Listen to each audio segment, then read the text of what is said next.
Clean and unclean. The deception of Moses' God. Under Moses' law, the people of Israel were categorized as clean or unclean based on various conditions. Those considered unclean had to live by strict rules that separated them from the community and from worshiping God.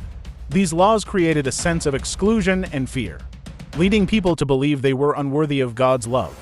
Imagine living under the weight of feeling unworthy of love, all because of circumstances beyond your control. The law that Moses received shaped the people of Israel's relationship with God. However, there is a compelling argument to suggest that Moses' law, with its strict rules and regulations, was influenced by Satan. Moses' law, a system of separation and fear. Touching the dead, Numbers 19:11-13. Whoever touches a human corpse will be unclean for 7 days. They must purify themselves with the water on the 3rd day and the 7th day. Then they will be clean. According to Moses' law, touching a dead body rendered a person unclean, and they had to undergo purification rituals to be restored to a state of cleanliness. People were kept at a distance from God and others if they came into contact with death, even if it was unavoidable. The leper's isolation, Leviticus 13:45-46. Anyone with such a defiling disease must wear torn clothes, let their hair be unkempt, cover the lower part of their face, and cry out, "Unclean." Unclean, as long as they have the disease, they remain unclean. They must live alone. They must live outside the camp. People with diseases like leprosy were considered unclean and were forced to announce their impurity and live outside the community. This created a sense of shame and isolation, as if they were unworthy of God's love. Menstruation and bodily fluids, Leviticus 15:19-30. When a woman has her regular flow of blood, the impurity of her monthly period will last 7 days, and anyone who touches her will be unclean till evening. Even natural bodily functions like menstruation were deemed unclean under Moses' law. Women during their menstrual cycle were considered impure, which created unnecessary shame and alienation from the community and from worship. Jesus' radical approach, healing and inclusivity. Jesus' actions and teachings directly opposed the laws that categorized people as unclean. Instead of upholding these rules, he demonstrated God's love through compassion and healing.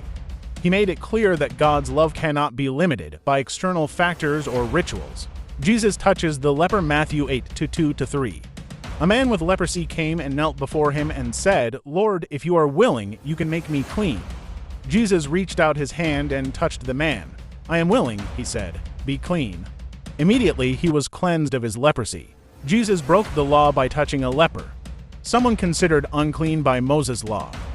Rather than becoming unclean himself, Jesus healed the man, demonstrating that God's power to heal and restore is far greater than any law that tries to separate or isolate people. Jesus heals a woman with the issue of blood, Mark 5:25-34. And a woman was there who had been subject to bleeding for 12 years. She had suffered a great deal under the care of many doctors. When she heard about Jesus, she came up behind him in the crowd and touched his cloak. "Your faith has healed you," Jesus said. This woman, who had been considered unclean due to her bleeding, was healed by Jesus. Rather than rejecting her because of her condition, Jesus embraced her, showing that God's love transcends the rituals and laws that labeled her as unclean. Healing on the Sabbath, Luke 13:10-13. On the Sabbath, Jesus was teaching in one of the synagogues, and a woman was there who had been crippled by a spirit for 18 years. She was bent over and could not straighten up at all. When Jesus saw her, he called her forward and said to her, "Woman, you are set free from your infirmity." Jesus healed a woman on the Sabbath, a day when no work was supposed to be done according to Moses' God, Yahweh. By healing her, he showed that God's love and power are not bound by laws or rituals, but are freely available to those in need. Defying the law of touching the dead, Luke 7:12-15, as he approached the town gate. A dead person was being carried out, the only son of his mother, and she was a widow, and a large crowd from the town was with her. When the Lord saw her, his heart went out to her, and he said, "Don't cry."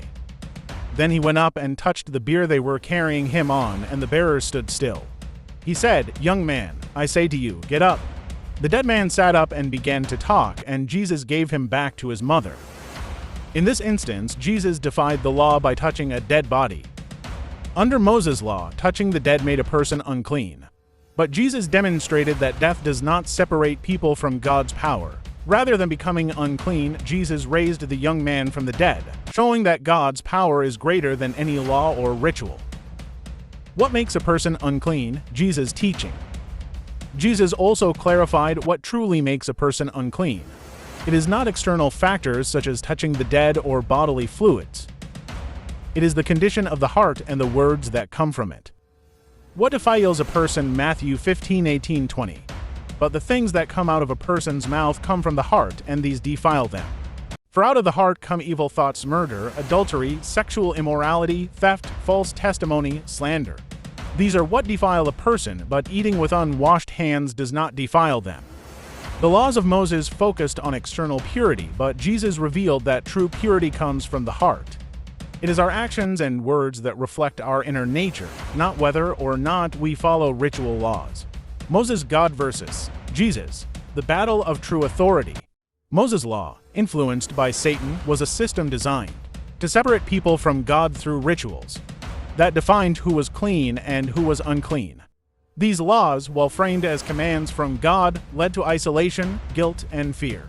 Satan used these rules to manipulate people into believing that their worth was determined by their external purity, keeping them away from God.